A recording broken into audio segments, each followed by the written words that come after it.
daffodils as yellow as the sun, ruby tulips, and a row of purple lilacs from the old country border the house I live in with my husband, Frank, our 3 young children, ages 8, 5, and 3, and next month, if all goes well, our 4th child.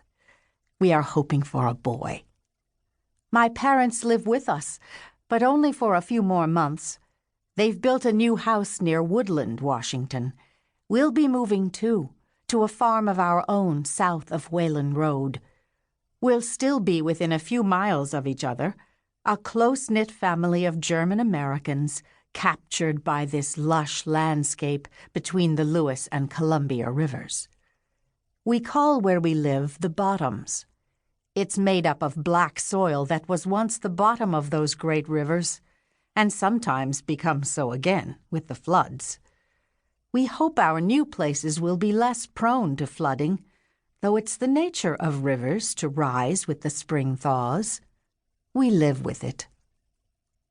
My mother and children have dug daffodil and dahlia bulbs, snipped lilac starts to plant, and my sisters and brother and neighbors will give us sprouts from their bushes once we move, which is the custom. A lilac says, "Here is a place to stay."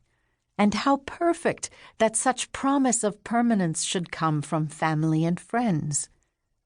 We can't move the apple orchard, but I wielded my grafting knife and wrapped the shoots, scions they're called, in sawdust and stored them in the barn earlier this year when the trees were dormant.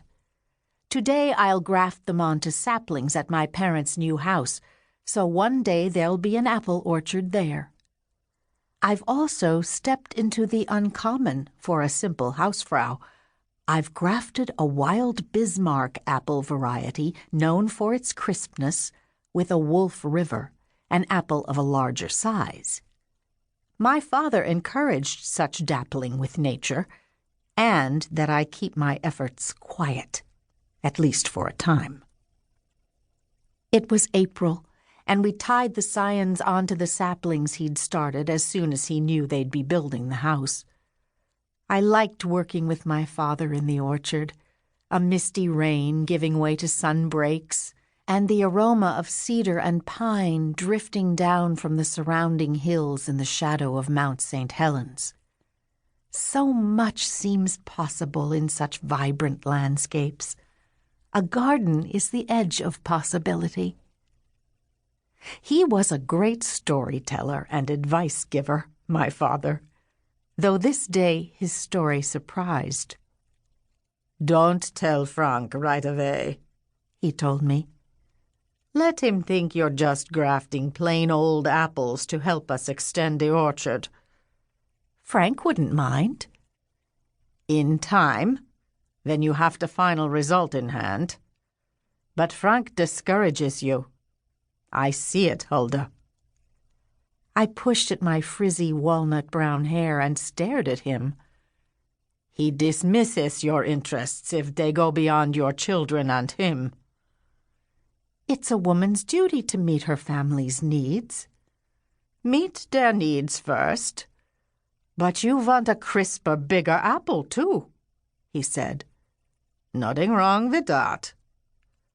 "I do. I get so annoyed at those mealy things that hang onto their peels like bark to a tree." He nodded.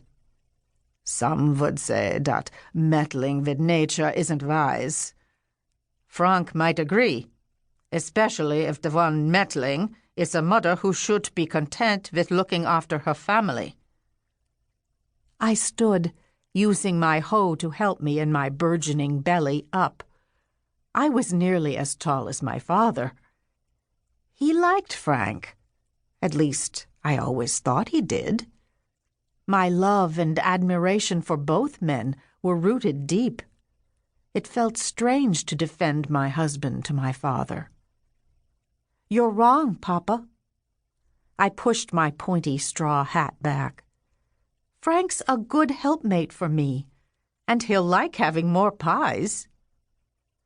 My father tied another scion onto a branch making sure the cambium was fully covered in the slanted cut I'd made so the two would bond securely. "You have a gift, Hulda. You can see distinctive things in plants.